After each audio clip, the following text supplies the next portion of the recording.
हाय, आत्ताच्या ह्या व्हिडिओमध्ये आपण आपल्या वेबसाईटला कशा पद्धतीने अपडेशन्स करतो हे बघणार आहोत। आता सुरुवात करायच्या अगोदर मला तुम्हाला हे सांगायला आवडेल की वेबसाईट अपडेशन करायची जी काय मेथड आहे ती अगदी सोपी आहे। ह्याच्यामध्ये बेसिकली तीनच मेथड्स आहेत, ओके। आणि त्या तिन्हीच्या तिन्ही मेथड्स आज आपण ह्या एकाच व्हिडिओमध्ये बघणार आहोत, ठीक आहे। मग सगळ्यात पहिल्यांदा आपल्याला काय काम करायचं आहे, आपण पहिल्यांदा पहिली मेथड बघतोय। ह्या जिथं आपलं ह्याचं होमपेजचा आयकॉन आहे ह्याच्यावरती विजिट साईट असेल, ह्याला राईट क्लिक करायचं आणि open link in new tab हा जो पहिला ऑप्शन दाखवतोय ह्याच्यावरती सिम्पली क्लिक करून एका नवीन टॅबमध्ये आपली वेबसाईट ओपन करायची, ओके। याच्यानंतर आपण ॲज्युम करूया की आपल्याला लॅबोरेटरीजच्या पेजवरती डाटा एडिटिंग करायचं आहे। आपण सिम्पली ॲज्युम करालो, ओके। ह्या पेजवरती आल्यावरती तुम्हाला इथं ह्याचं एक ऑप्शन दाखवत असेल एडिट टेम्पलेट आणि त्या कोलन लॅबोरेटरी आर्चिव असं तर आपल्याला इथे एक ऑप्शन दाखवायला सगळ्यांना दिसत असेल, ओके। म्हणजेच काय, पहिली स्टेप आपण काय केली की आपल्याला ज्या पेजला जायचं आहे एडिटिंग करायला त्या पेजला पहिल्यांदा आपण गेलो। ह्या पेजवरती गेल्यावरती मेनू बारच्या खालच्या साईडला, ठीक आहे, आणखीन एक लक्षात घ्या, मेनू बारच्या खालच्या साईडला आपल्याला आपला माऊस घेऊन जायचा आहे आणि इथे एखादे एडिट टेम्पलेटचं ऑप्शन दाखवते काय बघायचं आहे। समजा तो जर दाखवत असेल, ठीक आहे, तर आपल्याला ह्याचं नाव लक्षात ठेवायचं आहे एडिट टेम्पलेट आणि ह्याचं नाव ॲक्च्युली आहे लॅबोरेटरी आर्चिव, ठीक आहे। मग आपण सिम्प्लिफाईड काय करायचं आहे की आपण डॅशबोर्डला यायचं। डॅशबोर्डला आल्यानंतर इथं कंट्रोल F की प्रेस करायची आणि कंट्रोल F की प्रेस करून झाल्यावरती आपण मगाशी तिथं लॅबोरेटरी आपण नाव बघितलेलं आपण इथं सर्च केलं। इथं सर्च केल्यानंतर इथं लेफ्ट साईडला आपल्याला लॅबोरेटरीज नावाचा ऑप्शन दाखवतो आहे। सिम्पली ह्याच्यावरती यायचं, ह्याला क्लिक करायचं। इथं क्लिक केल्यानंतर आपल्याला इथं ऑलरेडी जेवढे काय डाटा एंटर्ड आहे हा दाखवेल। समजा एखादा डाटा आपल्याला ह्यातला नको असेल तर त्याला आपण सिलेक्ट करून थ्रॅशला पाठवू शकतो। आणि समजा जर एखाद्या वेळेला ह्याच्यामध्येच आणखीन एखादा आपल्याला जर ॲड करायचं असेल तर इथे येऊन आपण ॲड न्यूवरती क्लिक करू शकतो।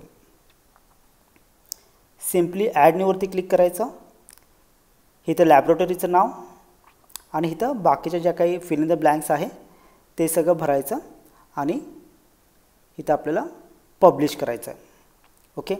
आता मॅडमांचा जो तुमच्याजवळ मला फोन आलेला तो कुठल्या गोष्टीसाठी आलेला तर तुम्हाला फॅकल्टी आणि स्टाफ अपडेट करायचा होता। पण आत्ता जी आपण जी मेथड बघितली ती सगळ्या पेजेसला लागू पडते, ठीक आहे। मग आता मॅडमांच्या रिक्वेस्टनुसार आपण काय काम करू की आपण फॅकल्टीच्या पेजला जाऊ, ठीक आहे। आता आपल्याला माहिती आहे की ह्याचं नाव आहे फॅकल्टी, एकतरी फॅकल्टी। मग आपण काय करणार, आपण बॅकएंडला येणार।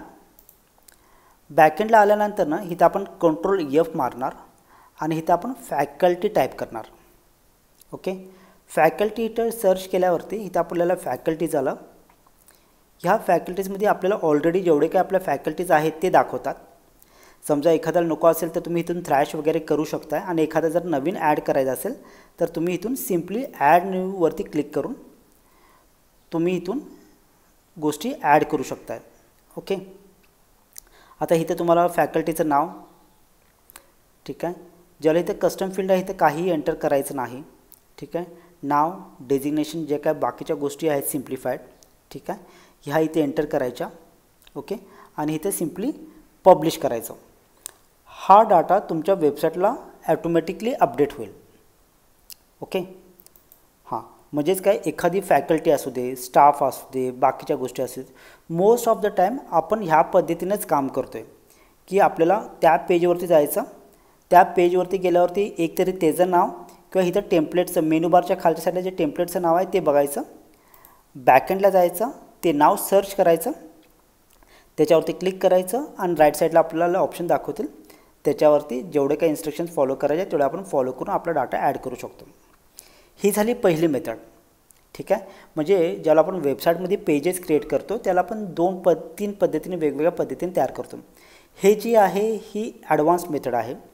आता कधी कधी काय होते की इथं आपण एका दुसऱ्या पेजला जाऊ, आपण आता मेथड नंबर 2 बघतोय। मेथड नंबर 2ला आपण इथं स्टुडंट असोसिएशनला जाऊ. आता ह्या स्टुडंट असोसिएशनला मी जर आलो आणि मी जर इथं जर माऊस जर घेऊन गेलो तर इथे एडिट टेम्पलेटवरती केल्यावरती हेडर दिसायला आहे. लक्षात घ्या, आपल्याला मेनू बारच्या खालच्या साईडला एडिट टेम्पलेटचं ऑप्शन दाखवत असेल तर मगाची मेथड आपल्याला फॉलो करायची आहे. आता ह्याच्यामध्ये इथं मेनू बारच्या खालच्या साईडला तर आपल्याला कुठलं एडिट टेम्पलेट दाखवत नाही आहे. मग आपण आता मेथड नंबर 2 बघालो. मग सिम्पली काय काम करायचं, टर्न ऑन बिल्डर चालू करायचा आणि हा बिल्डर ऑन झाल्यावरती आपल्याला जिथं डाटा एडिटिंग करायचा आहे त्यावरती सिम्पली माऊस घेऊन जायचं. माऊस घेऊन गेल्यावरती जो डाटा एडिट करायचा आहे त्यावरती सिम्पली राईट क्लिक करायचं. राईट क्लिक केल्यावरती आपल्याला इथं एडिटचं ऑप्शन दाखवेल. सिम्पली एडिट करायचं आणि जे काही ॲडिशन वगैरे आहे ते सगळं आपल्याला ह्याच्यामध्ये इझिली करता येते. इथं आपल्याला डाटा ॲड करायचा. फॉर एक्झाम्पल आता इथं पॉईंट नंबर 6 पर्यंतच आहेत. ठीक आहे, मला एखादा पॉईंट नंबर 7 टाईप करायचा असेल तर मी इथं सिम्पली धिस इज डेमो म्हणतो. आपण इकडं लिहिलं की आपल्याला इकडं पण धिस इज डेमो दिसाले. तर आणि हा डाटा इथं आपला टाईप करून झाला की कंपल्सरी इथं डन करायचं आणि इथं सेव्ह करायचं.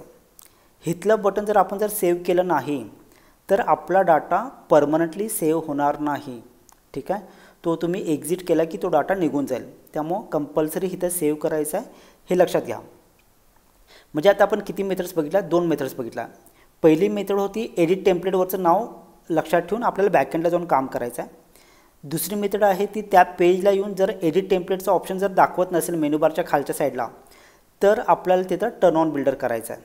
ओके, आता इथे मी जे डेमोसाठी पहिल्यांदा टाकलेलं टेक्स्ट नंबर 7 ते मी पहिल्यांदा काढून घेतो आणि मग आपण आता पुढच्या मेथडला बघूया. ही झाली 2 मेथड्स. ओके, आता ह्याच्यामध्ये बघा ह्याच पेजवरती इथं खालच्या साईडला एक टेबल पण आहे. ओके, आणि ह्या टेबलमध्ये आपल्याला data add edit modify easily करता येत नाही. तर टेबल कशा पद्धतीने एडिट करायचा, तर टेबल एडिट करण्यासाठी आपल्याला ह्या प्रत्येक टेबलच्या खालच्या साईडला जिथे जिथे टेबल असतो त्याच्या खालच्या साईडला इथं तुम्हाला सिम्पली एडिटचं बटन दिसेल. एडिट, ह्या एडिटला कधी पण राईट क्लिक करायचं आणि open link in new tab करायचं. आता इथं आपला टेबल ओपन होतो आहे. ओके, इथं टेबल ओपन झाला की इथं आपल्याला सगळा आपला डाटा दिसतो आहे. ठीक आहे, आपल्याला जर एखादी रो जर इन्सर्ट करायची असेल तर इथं आपण सिम्पली सिलेक्ट इन्सर्ट करायचं. ओके, इथं आपली इन्सर्ट झाली कारण जिथं होतं तिथे इन्सर्ट झालं. समजा आपल्याला लास्ट 7व्या नंतरनं जर इन्सर्ट करायचं असेल तर इथं आपण सिम्पली इन्सर्ट करणार. ठीक आहे, इथं आपली रो इन्सर्ट झाली.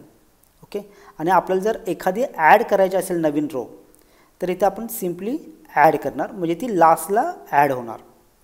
ओके, तर अशा पद्धतीनं आपण ह्याच्यामध्ये टेबल्स वगैरे ॲड करतो आणि नंतर आपल्याला इथे सिम्प्लिफाईड फक्त डाटा ॲड करायचा आहे. ओके, तर अशा पद्धतीनं आपण टेबल्स पण मॉडिफाय करतो. टेबल्सला आणखीन एकदा लक्षात घ्या, त्या पेजवरती जायचं, टेबलच्या खालच्या साईडला एडिटचा ऑप्शन असेल, राईट क्लिक करून open link in new tab. Open link in new tab केल्यावरती आपल्याला अशी विंडो येईल ज्याच्यामध्ये आपल्याला इथं सगळा आपला डाटा दाखवत असेल. ठीक आहे, मग आपल्याला इथे सिम्पली हा ॲड करायचा आहे, इन्सर्ट करायचा आहे, डिलीट करायचं हे अगदी प्रॉपरली बघून इथे इन्स्ट्रक्शन्स फॉलो करायच्या. आणि हा सगळा टेबल एडिट करून झाला की इथं सेव्ह चेंजेसवरती क्लिक करायचे सिम्पली, म्हणजे तो टेबल आपला फ्रंट एंडला पण अपडेट होऊन जाईल. ओके, तर अशा पद्धतीनं आपल्याला टेबलचा डाटा पण ॲड करता येतो. म्हणजेच काय, आता आपण 3 मेथड्स बघितल्या. पहिली मेथडवरती एडिट टेम्पलेट जर दाखवत असेल ऑप्शन तर ठीक आहे. दुसरी मेथड आहे की जर ऑप्शन दाखवत नसेल तर आपण काय केलं, टर्न ऑन बिल्डरचा ऑप्शन आपण क्लिक केला. आणि तिसरी मेथड होती की आपल्याला टेबल कशा पद्धतीने एडिट करता येतात. ठीक आहे, तर एवढ्याच मेथड्स तुमच्या वेबसाईटवरती इम्प्लिमेंटेड आहेत, लक्षात घ्या. ठीक आहे, त्यामुळं हा व्हिडिओ अगदी केअरफुली बघा. ठीक आहे, आणि जर तुम्हाला काही जर शंका असतील तर हा व्हिडिओ पहिला कम्प्युटर डिपार्टमेंटच्या स्टाफला दाखवा, त्यांच्याशी पहिला डिस्कस करा. समजा त्यांना पण जर बघून जर चुकून नाही समजला, ठीक आहे, अशी खूप रेअर केसेस असतील की हा समजणार नाही, पण समजा चुकून नाही समजला तर मग आम्हाला फोन करा, आम्ही तुम्हाला हेल्प आउट करू. ओके, पण हा व्हिडिओ जास्तीत जास्त 2-3 वेळा कमीत कमी रिपीट करून बघा जेणेकरून तुम्हाला ह्या गोष्टी लक्षात येतील. ओके, आशा करतो की तुम्हाला हा व्हिडिओ समजलेला असेल. काही शंका असतील तर मला फोन करून विचारा, मला तुम्हाला मदत करायला आवडेल. Thank you very much.